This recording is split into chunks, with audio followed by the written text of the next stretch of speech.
महाराजा विक्रांत और शापित किला। राज्य सिंधुपुर की धरती पर महाराजा विक्रांत का शासन था। वे अपनी बहादुरी, न्यायप्रियता और तेज दिमाग के लिए प्रसिद्ध थे। प्रजा उन्हें देवता की तरह पूजती थी। लेकिन सिंधुपुर के उत्तर में स्थित कालसंगढ़ किला रहस्यों से भरा हुआ था। कहते थे कि वहां जाने वाला कोई भी व्यक्ति लौटकर नहीं आता। वर्षों से वीरान पड़े इस किले के बारे में यह भी कहा जाता था कि वहां काल भैरव का श्राप है। किसी ने भी उसकी सच्चाई जानने की हिम्मत नहीं की थी। एक दिन दरबार में हड़कंप मच गया। कई गांवों से खबर आई कि लोगों को अजीब अजीब आवाजें सुनाई देती हैं। रात में सफेद साया घूमता दिखता है और कुछ पशु बिना किसी कारण मर गए हैं। एक वृद्ध ऋषि ने आकर कहा, महाराज, ये सब कालसंगढ़ किले से आ रही दुष्ट शक्तियों का प्रभाव है। यदि इसे रोका नहीं गया तो पूरे राज्य पर संकट आ सकता है। महाराजा विक्रांत ने निश्चय किया कि वे स्वयं इस रहस्य से पर्दा उठाएंगे। उनके सेनापति और सलाहकारों ने उन्हें ऐसा करने से मना किया, लेकिन विक्रांत साहसी और दृढ़ निश्चयी थे। उन्होंने अपने 5 सबसे भरोसेमंद योद्धाओं को साथ लिया और किले की ओर प्रस्थान किया। रास्ते में घना जंगल आया, जहां अजीब अजीब आवाजें गूंज रही थीं। अचानक एक योद्धा चीखते हुए घोड़े से गिर पड़ा। जब सभी ने देखा तो उसकी आंखें फटी की फटी रह गईं।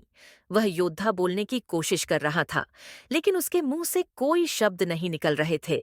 राजा ने समझ लिया कि यह सामान्य यात्रा नहीं होने वाली।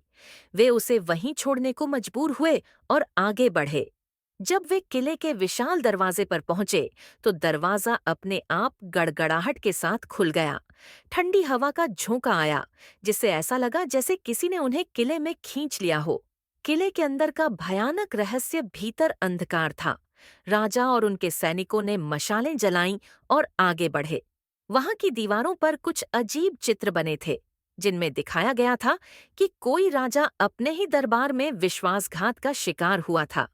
जैसे ही उन्होंने आगे कदम बढ़ाए, एक विकराल आवाज गूंजी, कौन है तुम?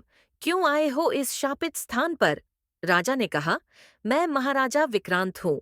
मैं यह जानने आया हूँ कि इस किले का रहस्य क्या है। तभी एक छाया सामने प्रकट हुई। वह एक डरावना, अर्धपारदर्शी योद्धा था। उसने कहा, मैं राजा प्रताप हूँ, इस किले का अंतिम शासक। मुझे मेरे ही विश्वासघाती सेनापतियों ने धोखा देकर इस किले में मार डाला था। मेरी आत्मा तभी मुक्त होगी जब इस किले के गद्दारों का नाम उजागर होगा। राजा विक्रांत समझ गए कि यह श्राप नहीं, बल्कि एक इतिहास की छिपी सच्चाई थी। उन्होंने किले के गुप्त कक्षों की खोज की। वहां एक पुरानी ताम्रपत्र पर कुछ नाम खुदे थे।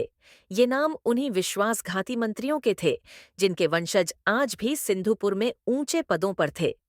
राजा विक्रांत ने वापस दरबार जाकर इन नामों का ऐलान किया और धोखेबाजों के वंशजों को न्याय के कटघरे में खड़ा किया।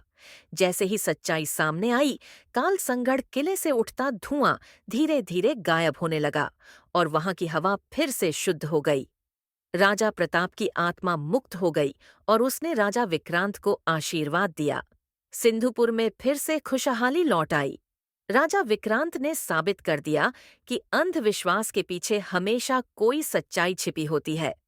उन्होंने किले को फिर से बनवाया और उसे न्याय का किला नाम दिया, ताकि आने वाली पीढ़ियां जान सकें कि सत्य और न्याय से बड़ा कोई बल नहीं।